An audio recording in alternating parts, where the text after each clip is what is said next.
Alright, what's going on, guys? So today we're going to be doing something a little bit different. Several fellow content creators on the PvP side have gotten together and made a very big presentation that they're trying to send to FromSoftware to get some feedback for PvP. Kind of like what we did before with the website, which I think will be mentioned in this video. But they've been working on this for months and have asked me to come on and do a reaction to it and give my thoughts and feedback as the video goes on, which we're going to do today.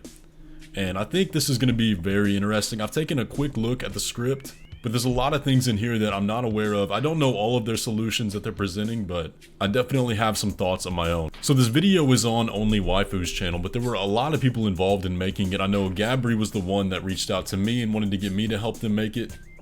And so I provided my feedback a little bit, but I don't know all the content. So we're going to go ahead and jump straight into it.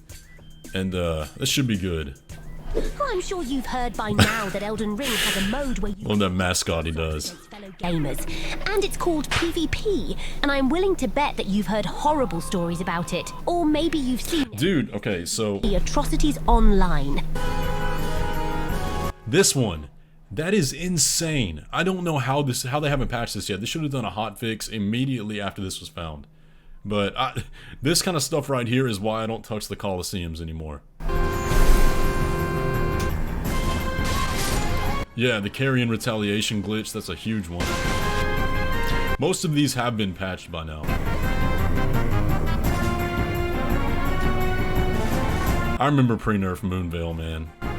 Over the course of several months and numerous patches, FromSoftware, the developer studio of Elden Ring, in case you somehow didn't know, diligently addressed and resolved most of the... Yes. In addition to these significant... So... something interesting, and the reason I wanted to give this a lot of attention is because specifically in the last patch, most of what they did, most of the changes came straight from that website and a video that Gabri made, and they were almost identical, like number for number, everything he suggested.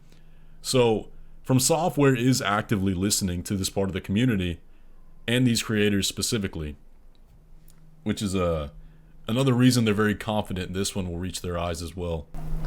Problems, they also made other balance adjustments that may not have been as visually impactful, such as introducing separate scalings for PvP and reducing the speed of the thrusting sword's crouch attack. These seemingly minor changes, that's a big one, implemented randomly. They were actually suggested by the... Yes, here's the website. So the website was called Elden Ring PvP.net. It's not around anymore. The domain expired, unfortunately. But I know it was Amir, Halvard, Gabri, and a few other people that were working incredibly hard on this, doing every single balance adjustment they could think of and making a full breakdown, number by number, point by point. Incredible stuff here.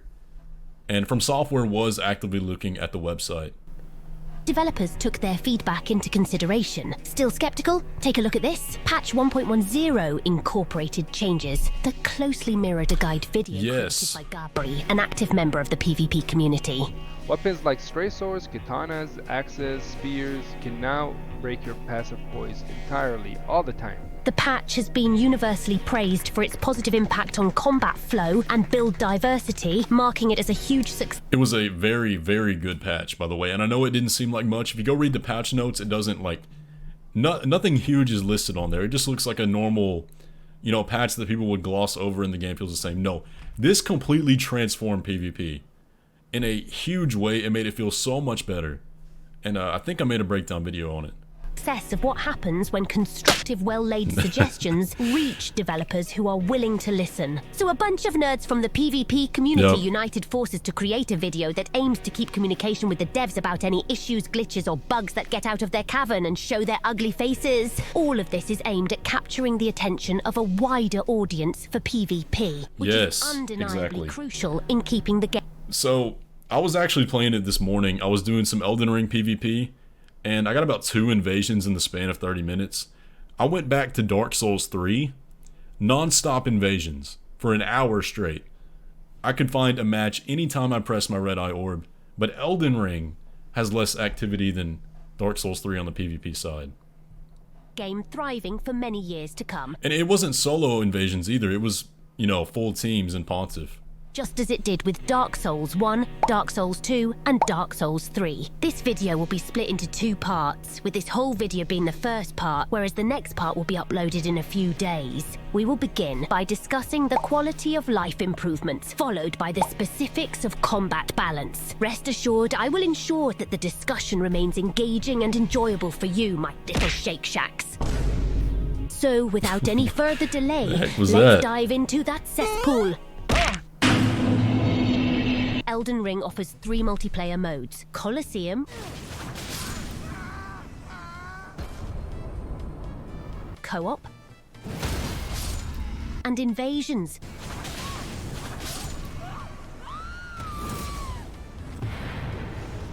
In the Colosseum, you can engage in 1v1, 2vr2, or even 3v3 battles against other gamers. In co-op, you can assist a fellow gamer in defeating bosses in their world with a limit of 2 friendly. Okay, you guys know this. I'm gonna skip ahead just a little bit.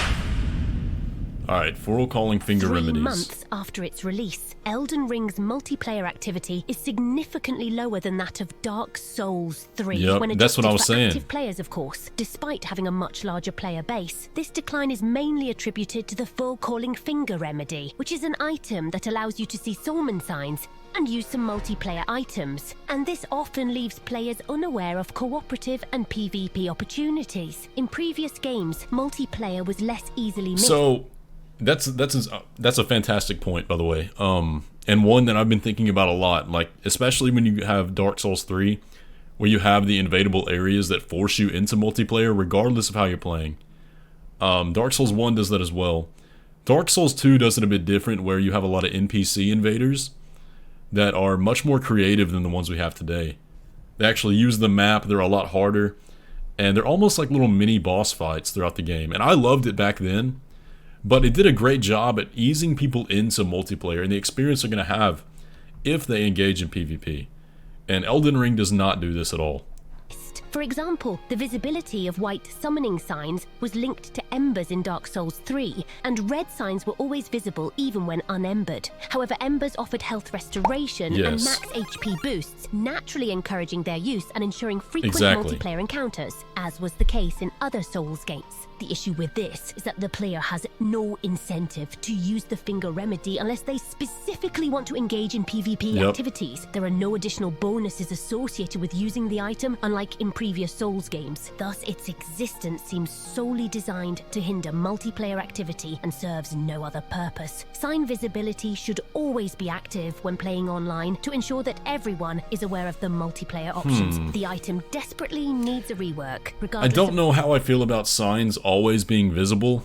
I feel like that could be pretty distracting, but mainly in concentrated areas outside the what are those things called? The not the Stakes America, but you know, the I can't think of their name, but what look like Stakes America, but the multiplayer totems.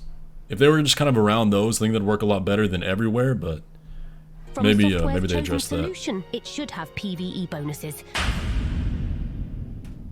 Do you know what Taunter's Tongue is, Tom? The 4-player limit is horrible. This absolutely killed PvP, and it's not even it's not even funny how much of a difference the extra 2 players make. This item is obtained after you defeat Mad Tongue Alberic NPC in Round Table Hold. Its sole purpose is to allow invaders when you're playing alone, eliminate invasion's cooldown, and allow a second invader when you're playing co-op with someone. Currently, Elden Ring allows a maximum of 4 gamers in one session. This is by default 1 host, 2 phantoms, gold or blue, and 1 invader. With Taunter's Tongue, you can have 2 invaders, making the invasion a 2v2. However, this system can be easily abused, because a host can disable Taunter's Tongue whenever he wants, luring invaders easily and keeping advantage by not allowing a second one to enter the world. Elden Ring's limit of 2 invaders with the Taunter's Tongue and 1 without it often results in unbalanced 3v1 situations due to the 4-player limit. This, combined with powerful weapons and spells, makes invasions highly unbalanced and discouraging, especially for newcomers. All of these it gets so frustrating so fast when you get into a gank squad and they're all spamming Ashes of War that cover a big AoE. It's horrible. It's not fun at all, and I don't know why they thought that was the ideal PvP experience for Elden Ring. FromSoft with one change, increasing the player limit to 6, Yes. with a maximum of 3 players allied with the host. This ensures that the host receives help from 2 white phantoms, as well as a blue phantom, but also leaves a minimum of 2 slots for invaders. This allows for various scenarios and matchups, such as 4v2, 3v2, 3v3, and 2v2. And if you haven't played Dark Souls 3, it works incredibly well. It works the way it should. It feels natural. Elden Ring does not do a great representation of the multiplayer at all. In most cases, the host maintains the numerical advantage, but even the worst case scenario of 4v2 would still be far preferable for an invader compared to the 3v1 we have now. Additionally, we should prevent hosts from disabling Taunter's Tongue during invasions to deter hosts from abusing it and ensure invaders can receive assistance. Dark Souls 3 allowed players to summon the maximum possible number of duelist red phantoms. And one thing that fight clubs did, and what's going on here is a fight club. If you don't know, basically it was a little, people would sit on the outside and spectate as invaders and phantoms 1v1'd. And you would have somebody new jump in every time somebody beat somebody, and you could go on streaks of beating people.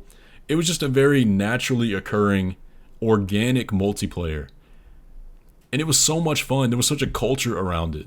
And all of that is gone in Elden Ring.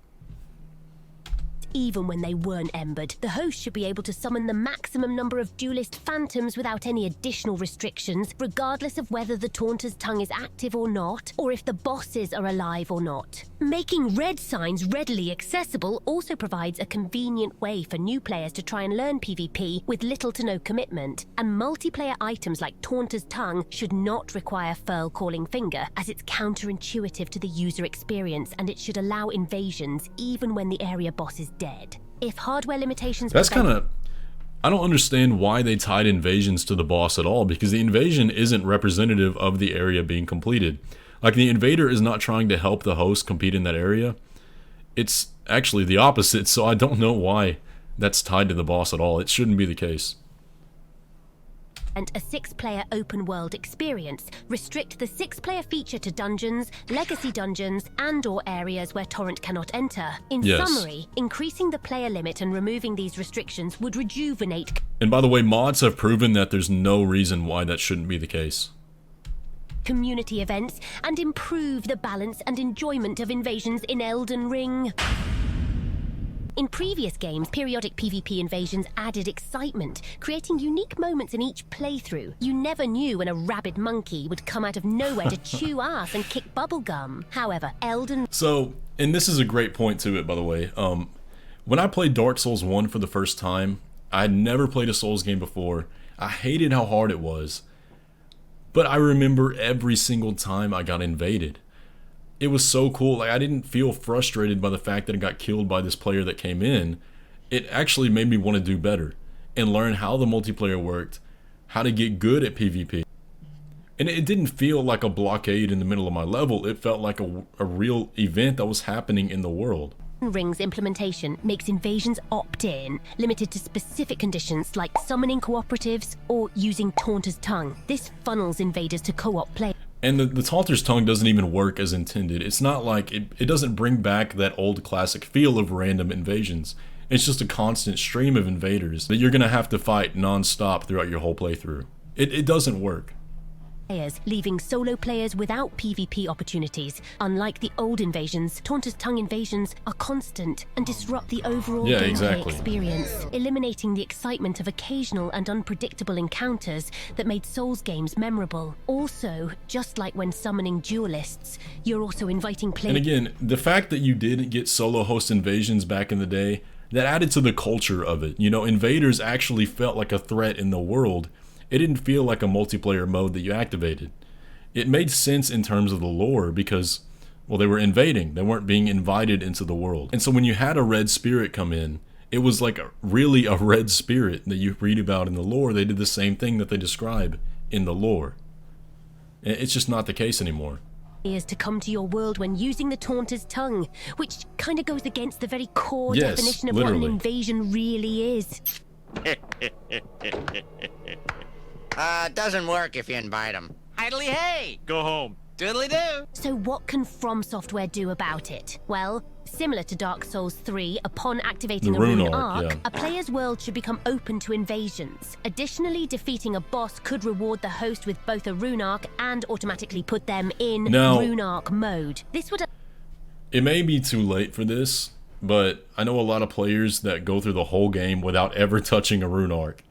You know, I know for me, I didn't even realize what a rune arc did until about halfway through, which that's on me, and that may not be the majority of players, but I know there are quite a bit that were had the same experience I did in that regard. allow all players to experience PvP during their playthrough without needing to use a rune arc from their inventory. To make this system work in Elden Ring, solo host invasions should primarily occur in dungeons, legacy dungeons, and non-open world areas, with a few exceptions. And this is how we thought it was going to work back before the game came out. Whenever they told us that they were doing away with solo host invasions, we just kind of assumed that was only for the open world. And the reason for that was logical because, you know, you didn't want the player getting knocked off torrent midair or getting knocked off torrent in an area where they need him to either get out or get to. You know, they'd be stuck. And that makes sense, but that actually wasn't the reason at all, because they made it apply to everywhere. Even legacy dungeons and dungeons where you can't use torrent. So it doesn't really make sense, and we already have mods that, heck, we even have mods that allow you to invade on torrent, and it works. Sprinkled in. This way, we can preserve uninterrupted open-world exploration in Torrent. This will diversify invaders' targets, making it appealing for newcomers, as they won't get constantly destroyed by three-man squads. Same parry. What the f- Dude, That was dirty. there is nothing Furthermore, worse than getting juggled like that. That is the most frustrating thing ever. this change revitalizes the role of blue phantoms, making them defenders of unprepared hosts against threatening invaders, instead of currently being reduced to the role of absolute bullies when joining a host who So, usually already... Here's a point too. When you're a blue, by the time you spawn in, the invasion's almost always already over. Because everything in this game does so much damage that players die in 2 to 3 hits. So a blue will spawn so far away from them in the world, and by the time they run over to the host and the invader, they're usually dead. And so the blues barely get to even play their role anymore. And even when they do play their role, they're just a third man to add to the gank squad. It's not fun for anybody involved.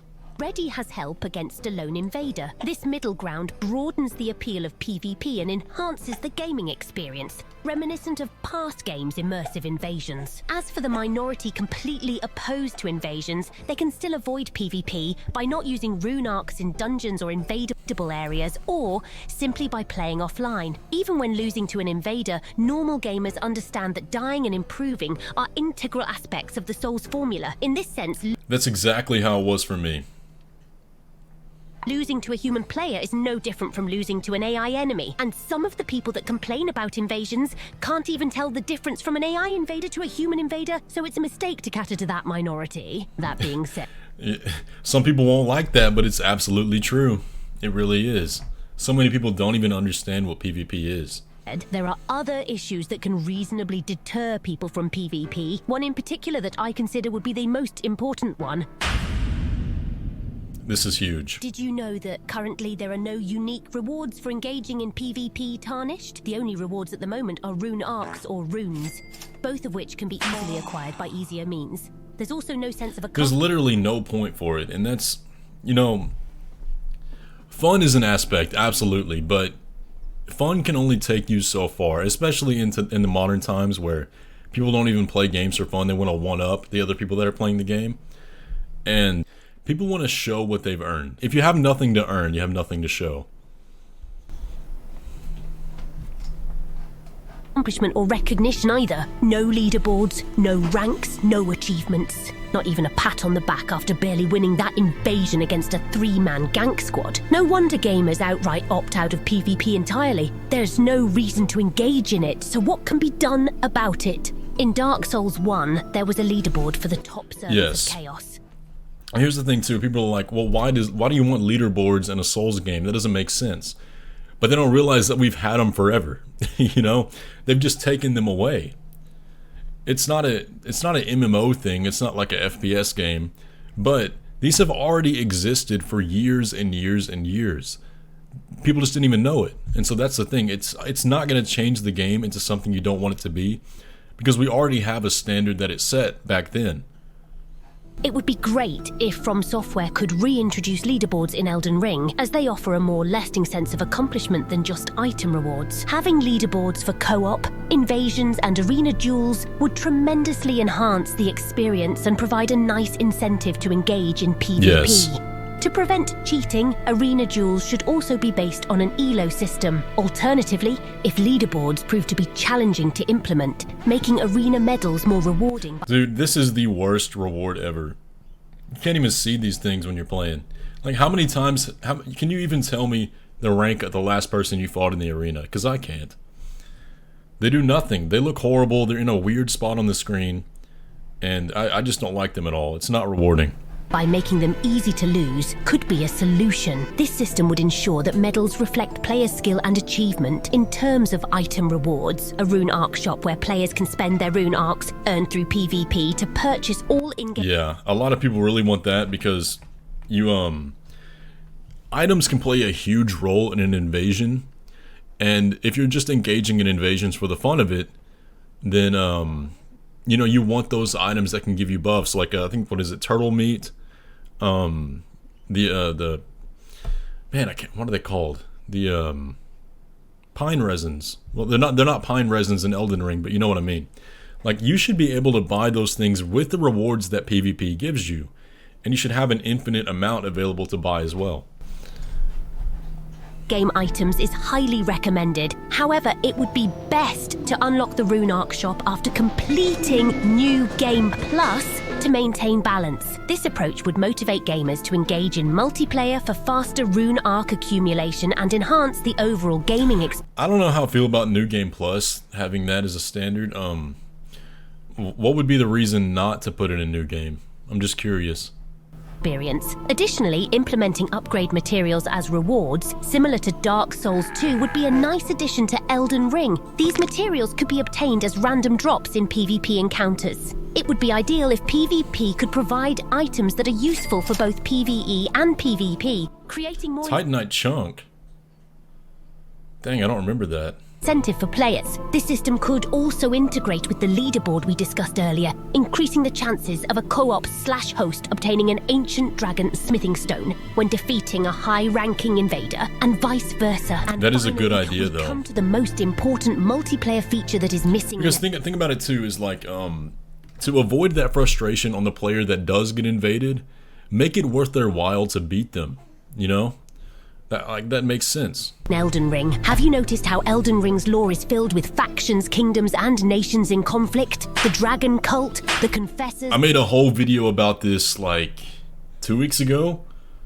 Y'all should definitely check it out. Assassins of the Two Fingers, Carrion Knights, Fear's Champions, Volcano Mano Recusants, Mog's Bloody Fingers. Yes, we have a lot of different groups, but no covenants at all. Covenants would enhance the multiplayer experience by adding a role-playing element and creating a sense of belonging to specific factions. This addition... And the world of Elden Ring is set up for it better than any Souls game in the past. It really is mind-boggling why they didn't have covenants and why they cut the ones they did have. Makes no sense.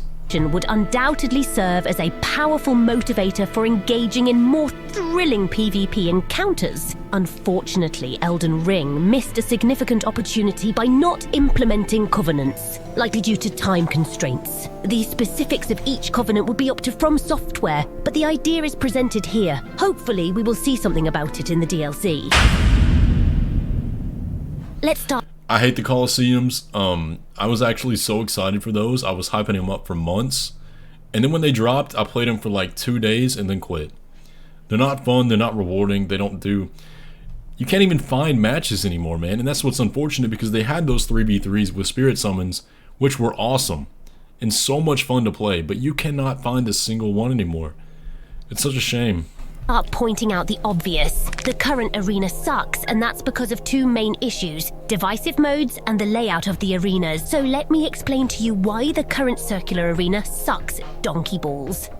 First, the arena is extremely large and round. Huge maps and no corners means that an opponent can just run away the whole match, and under certain builds and latency conditions, they can be basically untouchable. To address this, a solution would be to so this was made by members of the community. It's a mod that adds new arena maps. Dude, look at these, man. They are so cool. Look at that.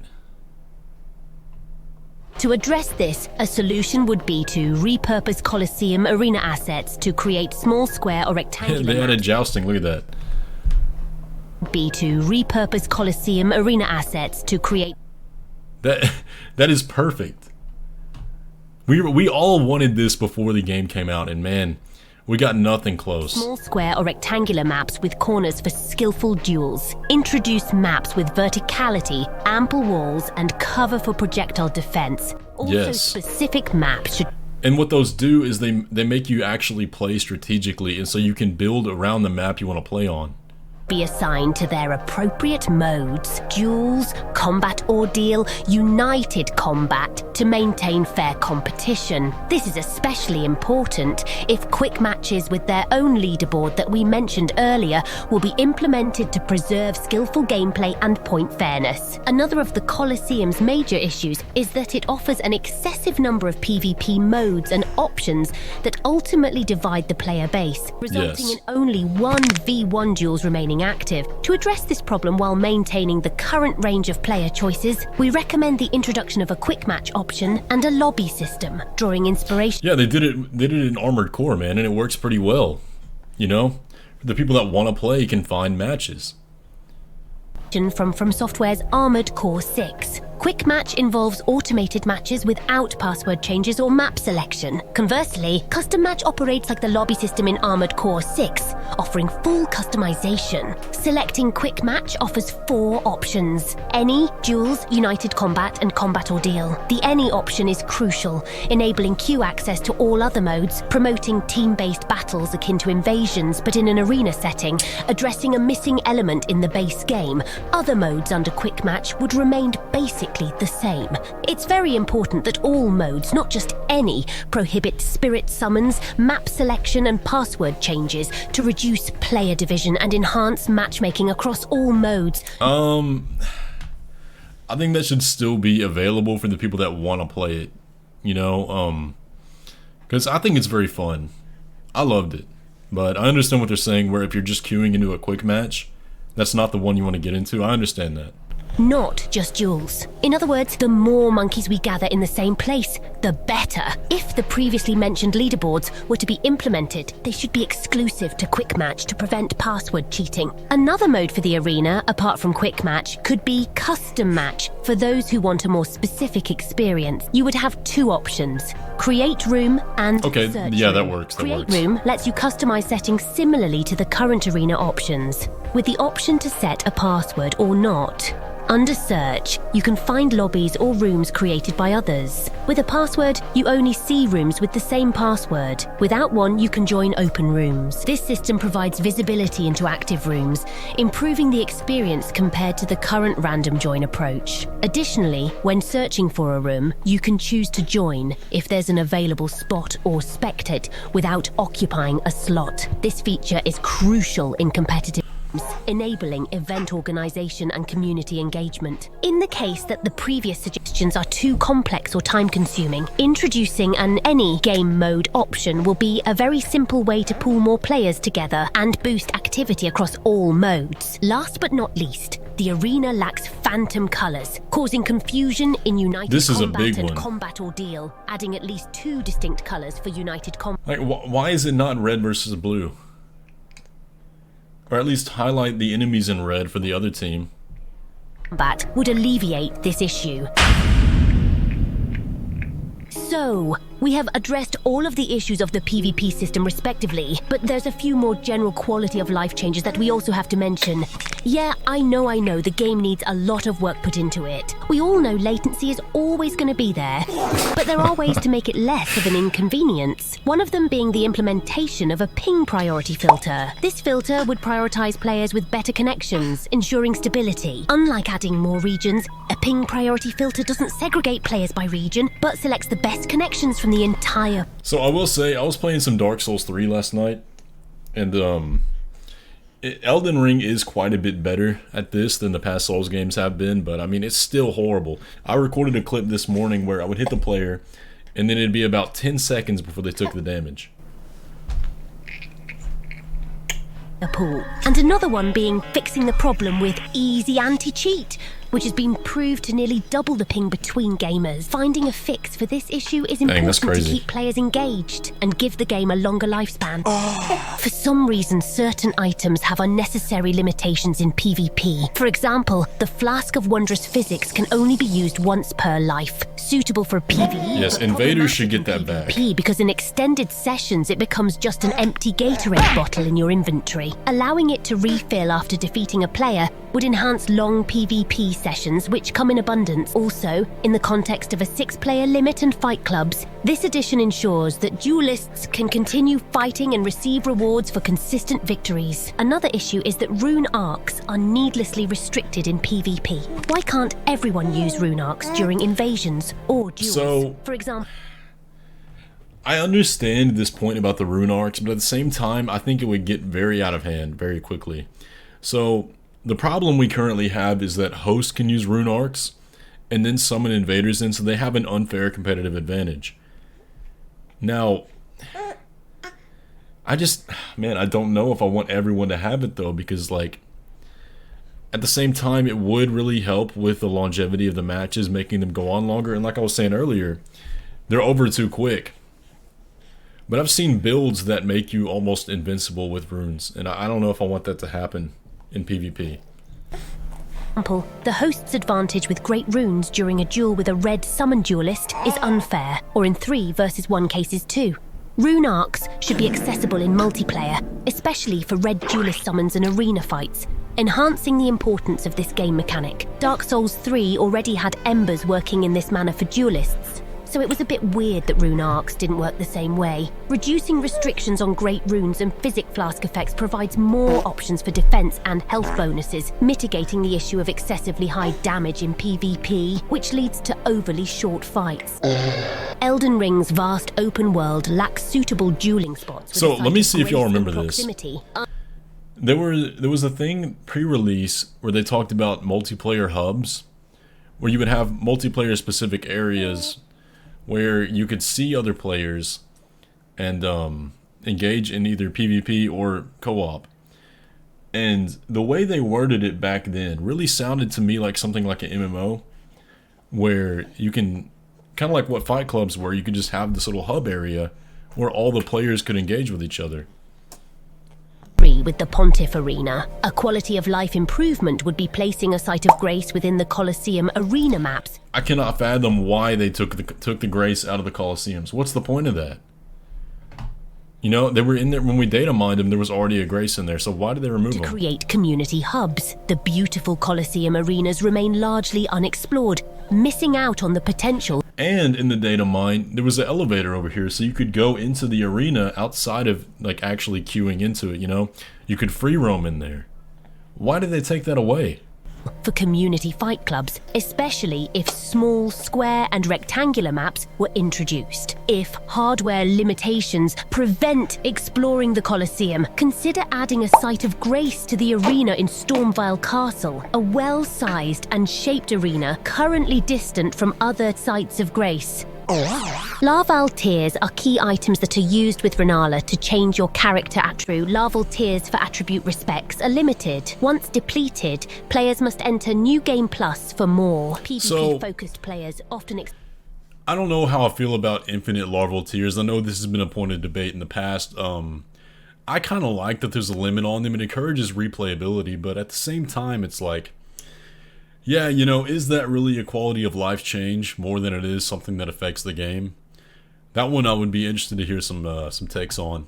Experimenting with builds find this extremely tedious. To address this, it would be wise to offer balanced alternatives like Covenant rewards or a Rune Arc shop to obtain Larval tiers. A PvP... I absolutely agree. I think you should have a little bit of a grind to get them, if they are going to be infinite like that. And PvP is a great way to do it. Centered way to renew the item would maintain rarity and incentivize PvP participation. Also, the Demon Souls down leveling feature should make a comeback, but in a more user-friendly manner by Alright, where are they going with this? utilizing larval tiers with my mum. This change would greatly benefit multiplayer activity, enabling players who have exceeded the level bracket where most others play to down level and join them, saving hours. Oh, okay, yeah.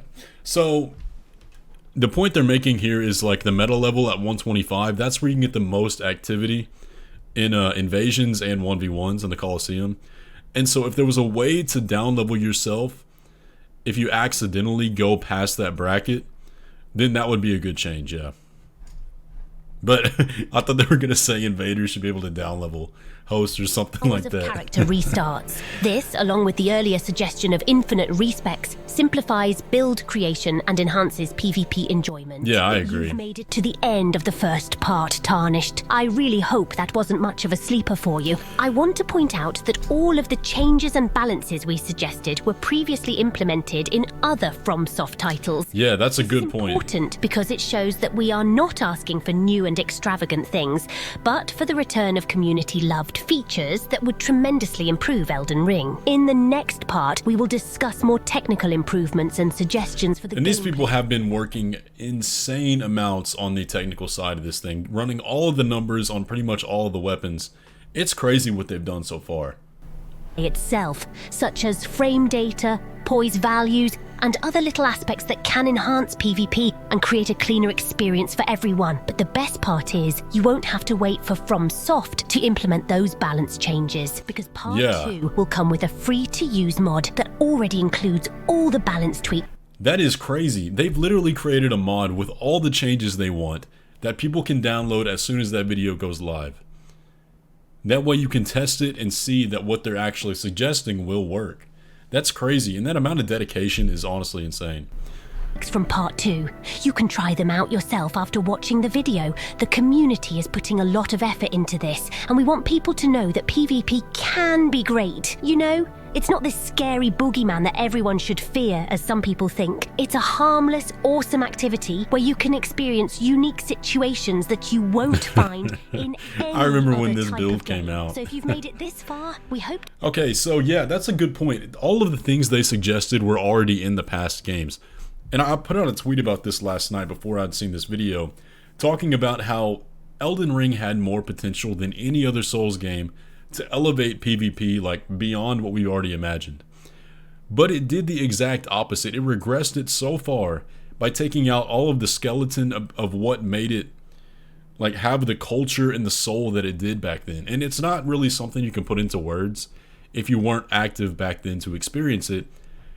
But for the people that played like Dark Souls 3 Fight Clubs, Dark Souls 2 Arena, and Dark Souls 1 Covenants, all of those things had such a, like, it's so hard to put into words. I mean, there was such a culture around it, and culture really is the perfect word.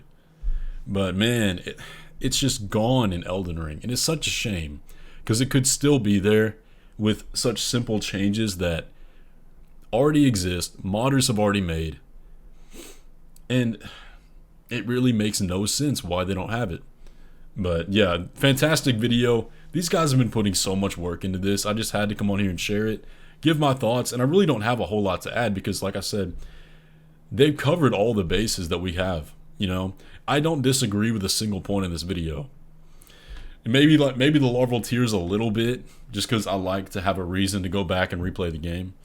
But you know, these are people that play PvP much more than I do, know much more about it than I do, and they've been putting so much work into this that it really deserves to be commended. But anyways, I hope y'all enjoyed this video. Definitely go check it out on Only Waifu's page.